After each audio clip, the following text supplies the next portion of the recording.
¿Qué tal? ¿Cómo están? Hoy vamos a hablar, como siempre, de esta conexión que tienen los perros con nosotros. Hace un tiempo estaba en una consulta y la persona me contaba que me venía escuchando, que venía siguiendo los podcasts, las cosas que venía compartiendo con respecto a esto de cómo los perros conectan con nuestras emociones. Y me contaba que resonaba con esta situación, o sea, que lo veía de esa manera, que ocurría así. Pero a la vez me contaba que no entendía cómo el conflicto que tenía con su perro estaba conectando con una parte de él, porque él cuenta que no se siente, digamos, mal en esa situación.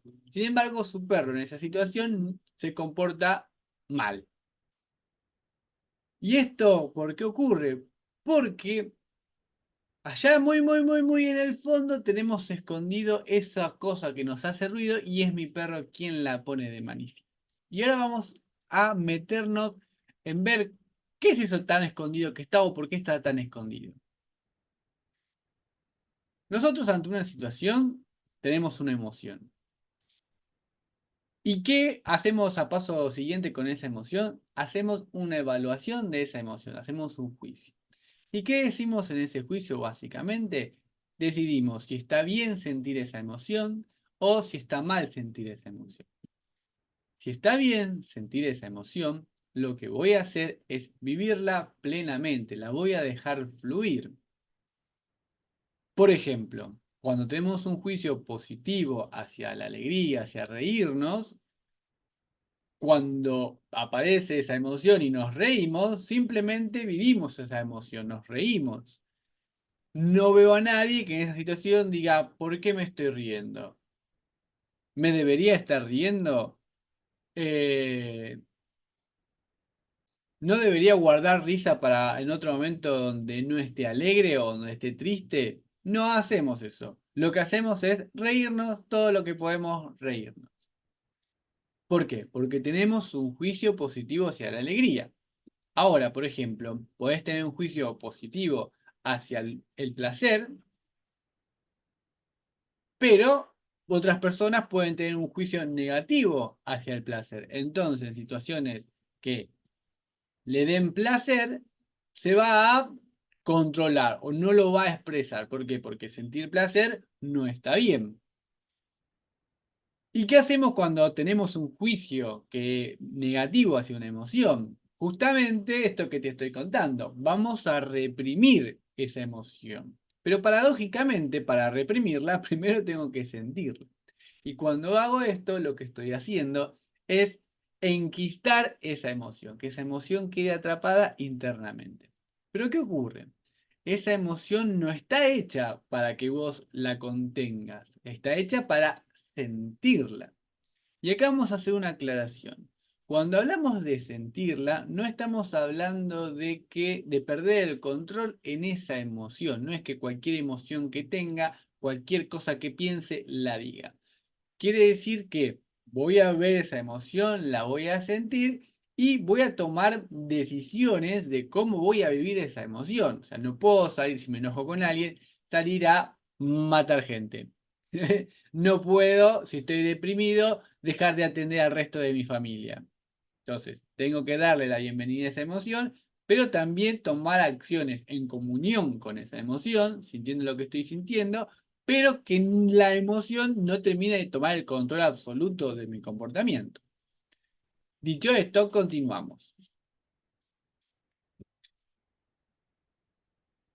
Este juicio, ¿qué es? Son ideas, son aprendizajes que hemos tenido a lo largo de nuestra vida y sobre todo cuando fuimos chicos y fuimos creciendo y nos fuimos formando con nuestra familia, la educación, la sociedad, el país, etcétera, etcétera. Entonces, inconscientemente, voy a tener un montón de ideas, mandatos, ideas preconcebidas con respecto a un montón de temas. Pero a su vez, ese montón de temas también me va a dar ese sentido de pertenencia, que es muy importante porque después vamos a ver cómo cuando ese sentido de pertenencia se ve afectado, bueno, me voy a defender, aunque lo que esté ocurriendo me haga daño. Entonces, tenemos una emoción, un juicio y una vinculación con esa emoción. Ahora, cuando nosotros reprimimos esta emoción, perdóname, ¿qué pasa con la emoción? La emoción genera un cambio químico en tu cuerpo y además genera una microgestión, una micro gestualidad en tu cuerpo. Hay un montón de personas que se dedican a el lenguaje no verbal, a describir, a descifrar el lenguaje no verbal. Bueno, la emoción va a generar estos dos aspectos, un cambio químico en tu cuerpo y va a generar una microgestualidad con respecto a esas emociones que estás sintiendo. ¿Y qué ocurre con nuestro perro? Nuestro perro justamente en esas dos áreas es un experto en esas dos áreas. Tiene un olfato súper desarrollado, su principal sentido. El perro ve el mundo a través del olfato, no como nosotros a través de la vista. Entonces, ese cambio químico lo detecta enseguida. Por eso un montón de perros que se entrenan para ayudar a personas que tienen problemas físicos, de convulsiones, digamos. Y también es un experto, o sea, está mucho más desarrollado su vista con respecto al movimiento. Por ejemplo, en un árbol, un pajarito quieto le va a costar un montón verlo. A nosotros no, nos va a costar menos. Ahora, cuando ese pájaro, un pajarito se mueva dentro de eso, nuestro perro lo va a detectar con muchísima facilidad. A nosotros nos va a costar ver que el pajarito o algo se movió. ¿Por qué? Simplemente porque el sentido de cada uno está desarrollado para distintas cosas. Entonces, nuestro perro es un experto discriminador, va a leer claramente tu gestualidad. Es más, cuando se entrena en deportes con, con un grado de exactitud grande, se entrena justamente estas cuestiones. Por ejemplo, el perro está echado a 30 pasos y lo tenés que llamar. Cuando vas a llamarlo a esa distancia, tenés que gritar para que venga. Entonces, ¿qué ocurre? Cuando vos tomás aire para llamarlo, muchos perros empiezan a venir. ¿Por qué? Porque esta gestualidad viene el llamado, esta gestualidad viene el llamado, entonces el perro dice, me va a llamar. Entonces se levanta y empieza a venir. No, no, no, no, no. Vos tenés que venir cuando escuchás la señal de venir. Entonces, ¿qué se entrena? Bueno, lo echás al perro y tomás aire. Y no haces nada. Tomas aire. Y no haces nada. ¿Sí? Y en un punto lo llamas. Bueno, nuestro perro es experto en esas dos situaciones. Entonces, conecta muy fácilmente con tu cambio químico y corporal. Pero, ¿para qué no es un experto entre comillas? ¿Sí? O sea, por esto nuestro perro es una oportunidad de sanación porque justamente viene a tocar esos lugares. O sea, que lo que te voy a decir no es tan así. A nuestro perro le cuesta muchísimo asociar por qué te está ocurriendo lo que te está ocurriendo. Hay un ambiente, una situación donde pasa algo, vos tenés esa emoción que estás reprimiendo, que ese cambio químico, ese cambio en tu comportamiento, pero tu perro no sabe exactamente a qué se debe ese cambio. ¿Por qué? Porque es una idea tuya la que está moviendo todo ese organismo, todo lo que está sintiendo en ese momento.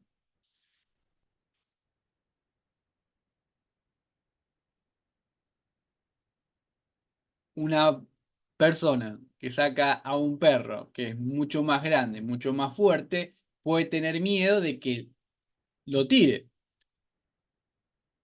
Entonces, cuando se acerque un perro, una persona, va a tensar al perro para que no se acerque porque no sabe qué puede pasar. Y además con el miedo de ser tirado, entonces el perro siente el miedo de su guía, o sea, su referente emocional, siente miedo. Entonces el perro dice, espérame un poquito.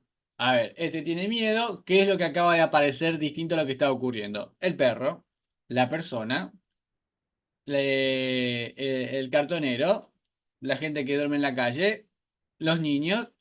Ah, ok, entonces eso es peligro. Entonces le va a ladrar o se va a poner reactivo o va a querer escapar de esa situación.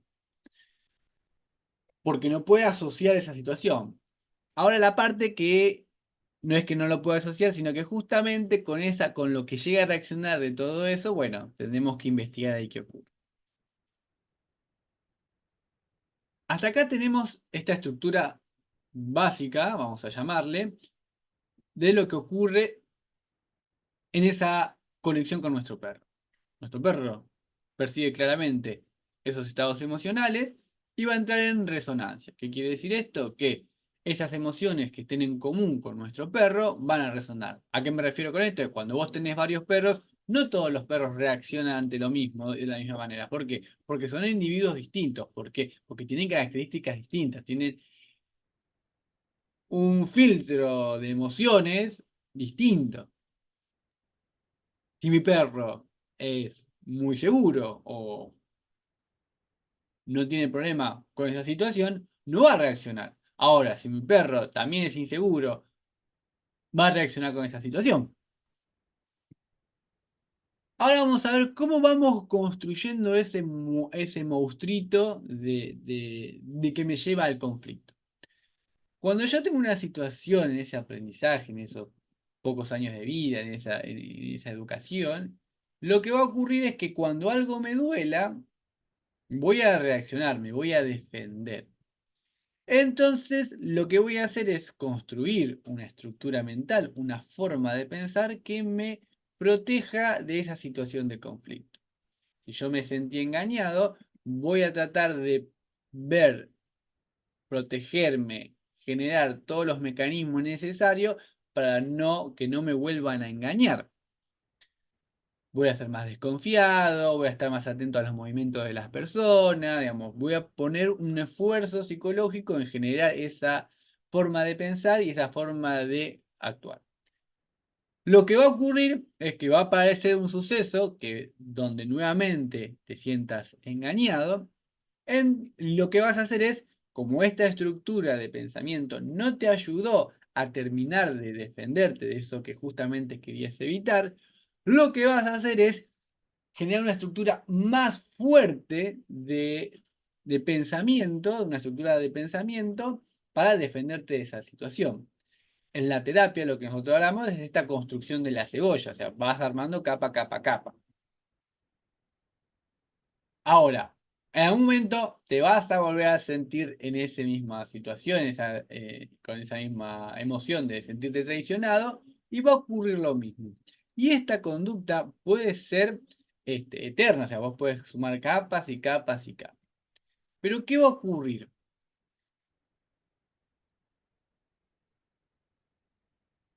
Aparece la vida. La vida, como observa que esa situación que estás viviendo te está causando daño, te la vuelve a presentar porque cuando ocurre la situación es el momento que tenemos para hacer el gesto que deberíamos haber hecho desde el principio. ¿Cuál es este gesto? Mirar qué lugar dolió. Mirar qué aspecto de mi persona, de mi esencia, de mi ser, se sintió afectado. Porque ahí también hay un cúmulo de ideas.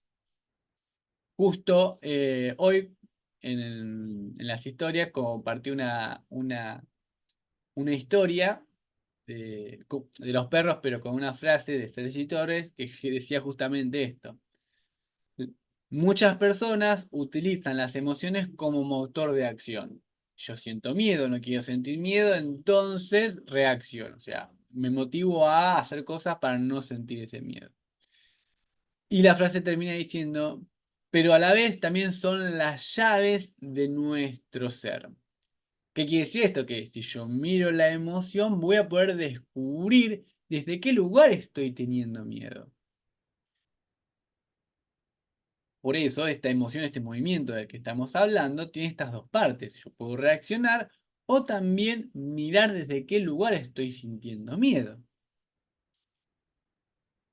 Esto me trae el pensamiento, esto de que cuentan la diferencia entre miedo y ansiedad. El miedo es ante un peligro real, es decir, hay un tigre que me quiere comer.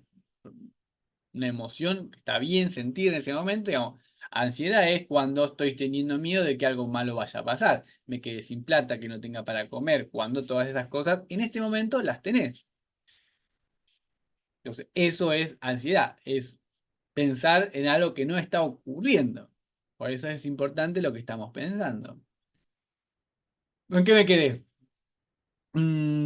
Bien, entonces aparece la vida que te pone esa situación de vuelta para que tengas la oportunidad de volver a revisar esa situación. Pero cuando no lo haces, haces una capa de la cebolla y esta capa cada vez es más fuerte. Entonces, ¿qué va a ocurrir?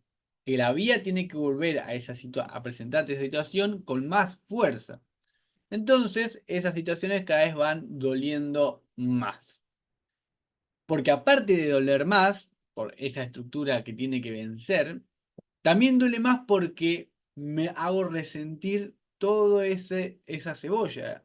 ¿Sí? Es decir, es esto que no quería que evite porque me había pasado esto, me volvió a pasar, entonces me duele ahora, me duele lo anterior, pero además esta situación la había construido, para no querer sentir esta otra situación que ocurrió, y así voy tuki, tuki, tuki bajando. Entonces, cuando esa situación me duele un montón, pero no porque duela tanto esa emoción, esa situación, sino porque me activa todo el mecanismo de defensa que he estado utilizando para no sentir ese dolor, ese sufrimiento, en este caso, esa sensación de traición.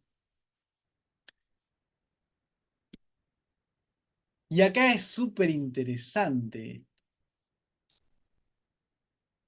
¿Por qué ocurre? No solo ocurre, digamos, como una oportunidad que te presenta la vida, pero sino también ocurre por una necesidad de autoboicot. ¿Cómo? Yo me estoy construyendo una situación de la cual me quiero defender y en esa construcción me querés decir que me voy a auto boicotear. Sí. ¿Por qué? Ocurre así. Hubo una situación que te dolió y vos te defendiste. Entonces construiste una estructura de pensamiento para defenderte de esa situación. Ahora, vuelve a ocurrir una situación que te vuelve a doler, o sea, que penetra esa defensa y te hace volver a sentir ese dolor. Entonces, ¿qué haces? Construís otra defensa más. Pero esas defensas son construcciones psicológicas, son redes neuronales que se fueron conectando y necesitan ser alimentadas, necesitan de energía para alimentarse. Una cosa que tiene el organismo es que si se usa, se mantiene, se fortalece, si no se usa, se deja de mantener, no se alimenta. O sea, chau, listo, no se está usando, no sirve, se tira. En esa palabra entonces. Ahora, la cambio por otra, lo mismo.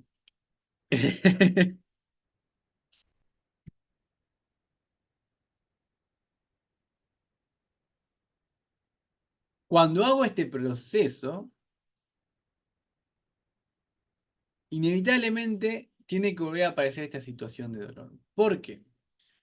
Si yo no siento dolor, miedo, esa ansiedad que alguien me pueda traicionar,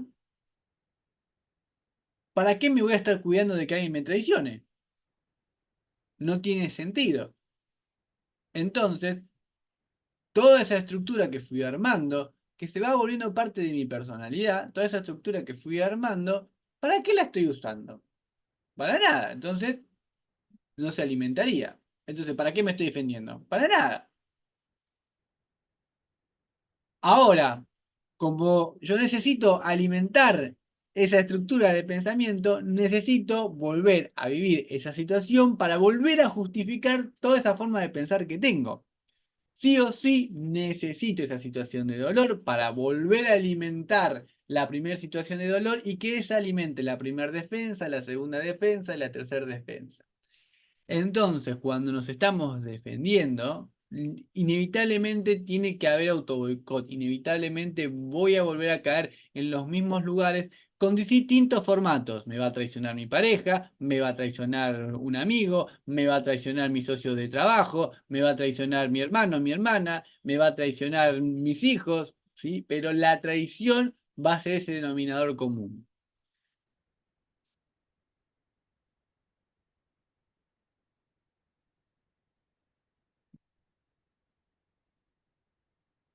¿Y por qué hago este movimiento? Porque a través de ese dolor yo generé una personalidad, yo generé una forma de pensar. A través de esa forma de pensar yo me defino. Yo digo que soy de tal manera por las cosas que me han pasado, las cosas que he vivido. Cambiar esa situación, decir es, ok, me dejo de defender porque la verdad que nadie tiene el poder de traicionarme o de hacerme sentir como yo no me quiero hacer sentir, digamos, estos aprendizajes más evolucionados que han llegado a algunas personas, no es mi caso, pero digamos, entiendo esa construcción de ese concepto, digamos, de eso.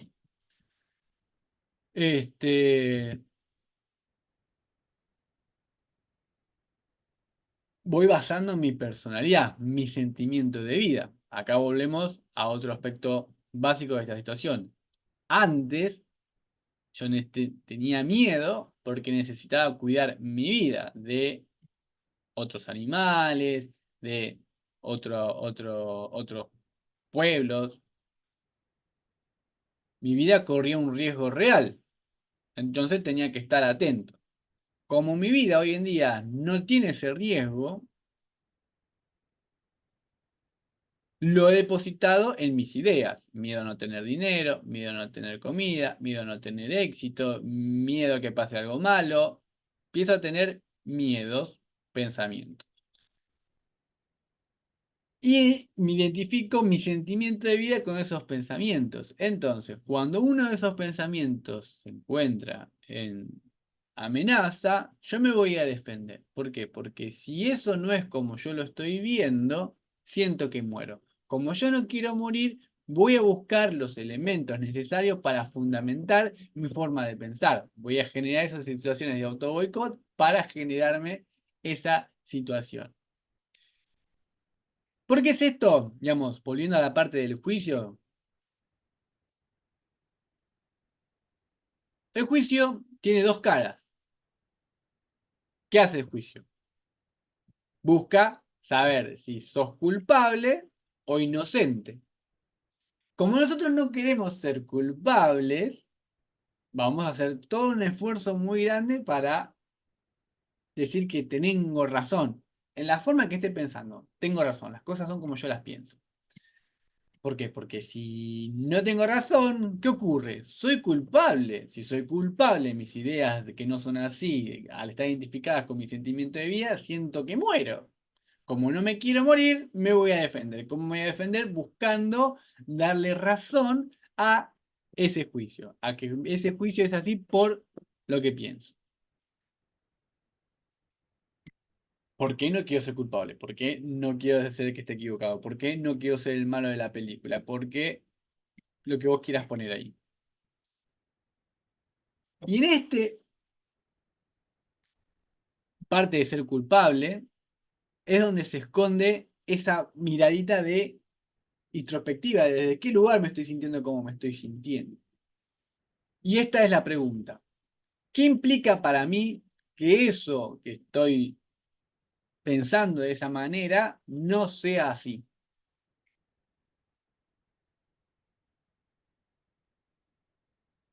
Porque ahí es donde se esconde ese verdadero emoción, esa forma de pensar que me está generando todo ese comportamiento. Ayer cuando estaba escribiendo esto, así como esos matices, esos puntos para charlar, tenía el ejemplo de, yo tengo hermanos y me dicen desde mi familia que no está bien sentir celos por los hermanos, porque ellos los quieren a todos por igual. Ahora, yo podría ver que en su comportamiento no parece eso, ¿sí? Parece que tienen más preferencia por alguno de sus otros hijos, por alguno de mis otros hermanos. Puedo sentir que quieren más porque le traen tal cosa, hacen tal otra, más. Entonces, ¿qué ocurre? Me siento celoso. ¿Qué pasa? No tengo que sentir celos. La parte del juicio. Como tengo una emoción que estoy sintiendo, ¿cuál es el juicio? No tengo que sentir celos. No tengo que sentir celos. Es una emoción negativa. O sea, no la puedo. Entonces no entro en contacto con esa emoción. Internamente sé que la estoy sintiendo.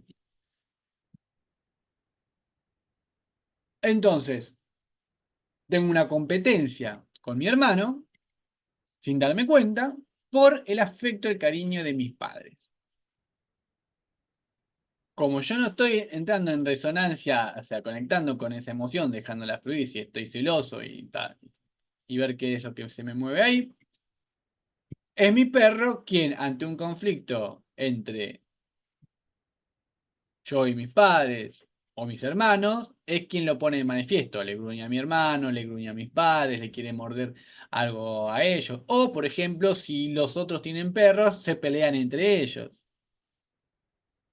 ¿Por qué? Porque yo estoy celoso de mis hermanos, mi hermano, pero como mis padres desde chiquitos me dijeron que no tengo que sentir celos, porque no está bien, y acá es donde empieza a aparecer las partes de lo que implica esa situación. Si siento celos, no soy un buen hijo. Ahora, como estoy sintiendo celos, quiere decir que no soy un buen hijo. Por eso es que mis padres quieren más a mi hermano, porque seguramente él no siente celos. Si como yo siento celos, soy un mal hijo y por eso no me dan las cosas que le dan al otro que yo también quisiera tener. Y ahí se fue armando la bolita. Ahora,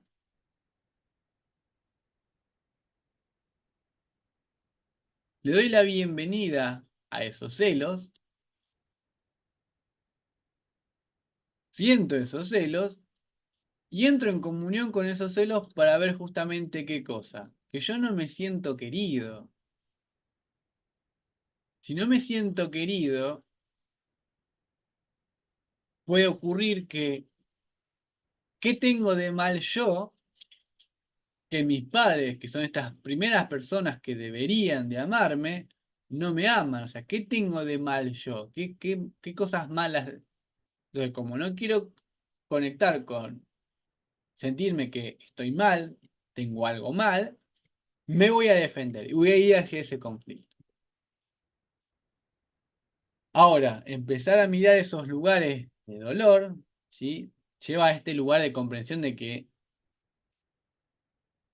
no es que tus padres no te aman, ¿por qué? Porque si vos tenés la oportunidad o tenés hijos, vos no estarías tratando de dar lo mejor para tus hijos y muy seguramente, si no pasaste o ya pasaste o estarás por pasar, situaciones donde tus hijos te van a traer cuestiones, cuestionamientos, donde no se van a hacer sentir queridos, donde van a sentir que no se sintieron apoyados, etcétera, etcétera.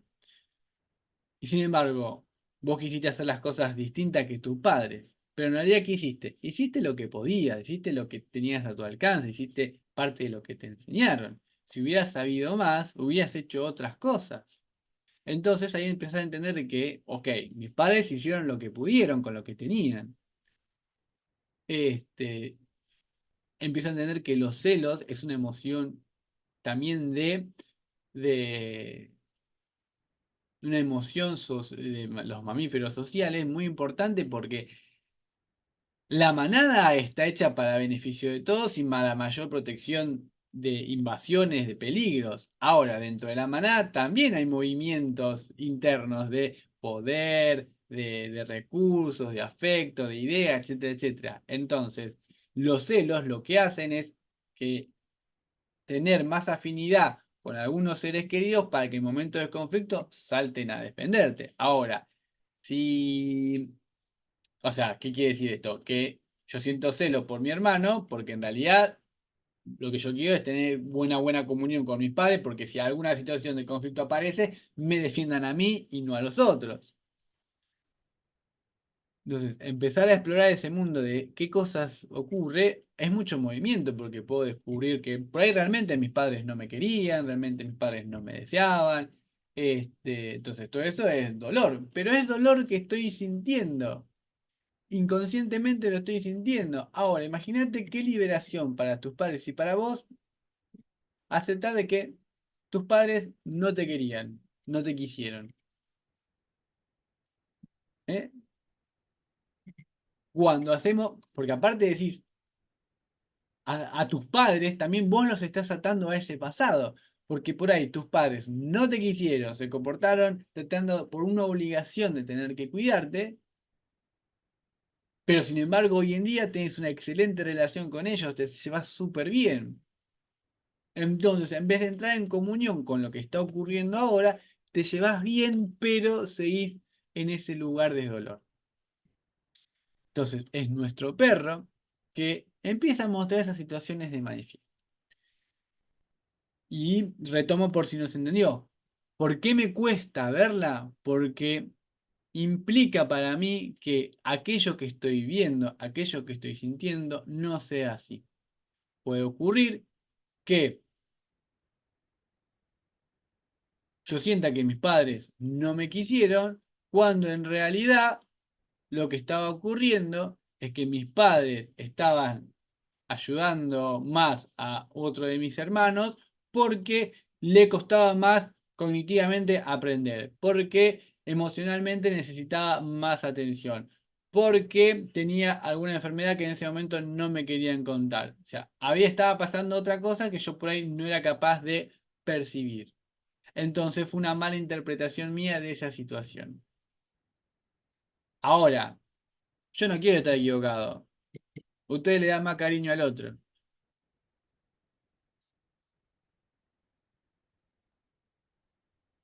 Entonces, poder ver esos lugares me empieza a liberar de todas esas situaciones que fui viviendo a lo largo de mi vida. Y en el momento que sienta celos, le voy a dar la bienvenida a los celos. ¿Por qué? Porque voy a entender que es una emoción, ¿sí? Social afectiva, también de querer mantener esa comunión dentro del grupo para los conflictos. Voy a darle la bienvenida a los celos porque decir, ok, en este lugar todavía me siento inseguro con mis ideas, me siento inseguro con que mi pareja me pueda dejar, me siento inseguro con lo que sea. Entonces empiezo a tener otra mirada propia de conocimiento. Perdón si me fui un poquito por las ramas, pero nada, quería contar esto. Entonces, pasemos en blanco. Tenemos una emoción a la cual le emitimos un juicio. A través de ese juicio decidimos vivir plenamente o reprimimos esa emoción. Esa emoción que yo estoy reprimiendo va a generar un cambio químico. O sea, cualquiera de las emociones va a generar un cambio químico en mi cuerpo, va a generar una microgestualidad que mi perro se especializa en detectar. A mi perro le cuesta un poco entender a qué se debe toda esa situación, entonces que va a tratar de hacer su interpretación de la situación y va a poner de manifiesto eso que yo no estoy poniendo de manifiesto. ¿Por qué se genera todo esto? Porque en ese juicio hay algo que implica para mí que esa situación no sea como quiero que sea, esa emoción no está bien sentirla. ¿Por qué no está bien sentirla? Porque si yo siento esta emoción, mis padres no me van a querer, esta no es de buena persona, es de mala persona, es de persona vara, digamos. Pensar un poco también, por ejemplo, con el dinero, es decir, tu relación con el dinero, es decir, si vos pensás que el dinero es de personas estafadoras, te va a costar mucho tener dinero, porque si vos tenés dinero, vos sos el estafador. Eso mismo ocurre con todo el resto de las cosas que vamos viviendo día a día. Es cómo me estoy vinculando con ello y a través de esa vinculación yo voy a generar un comportamiento muy inconsciente por mis aprendizajes con respecto a eso. Entonces, me voy a necesitar autoboicotear para volver a tener razón, para darle vida, energía de vuelta a todo ese ciclo de construcción de esa forma de pensar para decir que tenías razón en que el otro era un estafador, un garca que te engañó, que te dejó, etcétera, etcétera. Denme un segundo a ver si hay algo más para compartir de esto.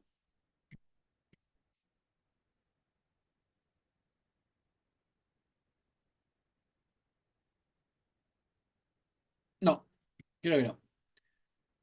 Bueno, nos vemos la próxima semana, no, nos vemos dentro de 2 semanas. Les mando un beso, un abrazo enorme.